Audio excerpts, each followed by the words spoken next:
Good morning, it's Mark Lanier with your video thought for the day. This week, I've been having fun looking at words based on the idea of directions or positions. And so I've done it out of the Hebrew Old Testament, the Hebrew language.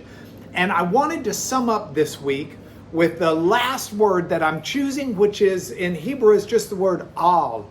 It's actually a preposition oftentimes attached to the front of some words. Don't worry about that. Don't get lost in it.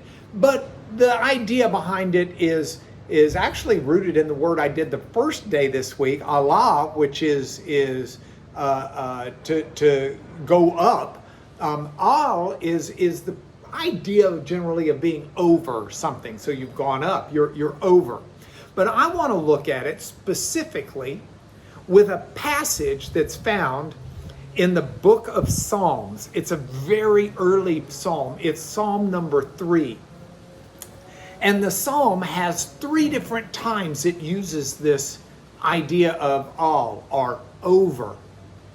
And the first time is in the very first verse where it says, "O Lord, how many are my foes? Many are rising over me.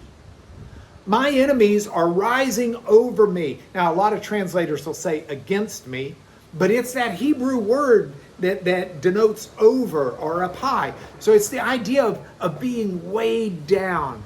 The Rolling Stones, under my thumb, it's that principle that someone's over you, just way, going against you, trying to push you down. How many are my foes, the psalmist said. Many are rising over me. They're coming over me. And I think that a lot of us can relate to that. I have a lot of clients who come to me feeling like everything's just rising up against them and they need help. Well, I could try to help as a lawyer, and I do try to help. But I've got to tell you, where does the lawyer go when my enemies are rising up against me? One of the places of refuge is Psalm 3. Because you see, later on in verse 6, the psalmist uses this overall idea again. He says, "I will not be afraid of thousands of people." Think about that for a moment. I won't be afraid of thousands of people who have set themselves over me all around. So the psalmist says, there are all these people who are against me, and they're not just face to face against me, but it's a real picture in the Hebrew of they're coating me. They're all over me. I've got to tell you, I'm in Florida today on granddad duty. And yesterday I took my grandson. Now, John Henry's 21 months old. I took him into the swimming pool to play. And at the age of 21 months, the most fun thing he could think of yesterday was taking a 1-cup measuring cup, scooping it in the pool, and pouring it all over my head. Yeah, I know I need a haircut. But that's or I got one cut, I need it combed better. But that's what he was doing yesterday.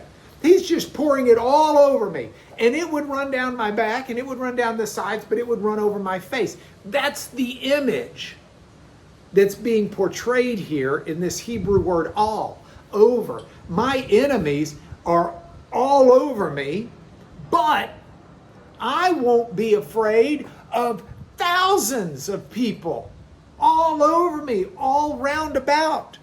And the psalmist says, the reason I won't fear is because salvation, hold on here, I'm messing it up. Salvation belongs to the Lord. And the Lord will be all over his people. Think about that for a moment. How's anybody going to touch you if God's all over you? If God's all over you, if he's that layer of protection, it'd be like John Henry trying to pour that water on me when I've got an umbrella. And that water will go on the umbrella, but it ain't touching me. I love this idea of all. I'm taking it into today, but I'm taking it into this weekend. My enemies may be all around me. There may be many foes rising up over me. And they may try to coat me all around, but I won't fear if there are thousands of them trying to coat me with their yuck. And the reason I won't fear is because I have a God who's all over me. Think about that as you go into your weekend. I'll see you on Monday. That's your video thought of the day.